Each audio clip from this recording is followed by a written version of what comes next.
Welcome back. In today's tech tip, I'll be showing you how to block emails on your Android phone. Now for this tutorial, I'll be using a Samsung Galaxy running Android 14, and I'm also assuming most Android phone users will be using Gmail as their email application. So the first thing you want to do is launch the Gmail app and then go to the person you want to block.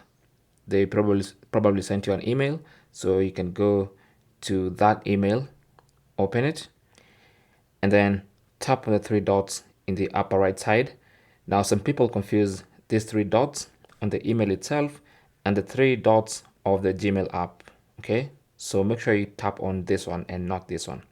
So the email has to be open, and then tap on the three dots inside that email, and you should see block that particular sender. So you can see the sender here is Max, and it's asking me to block Max in quotes.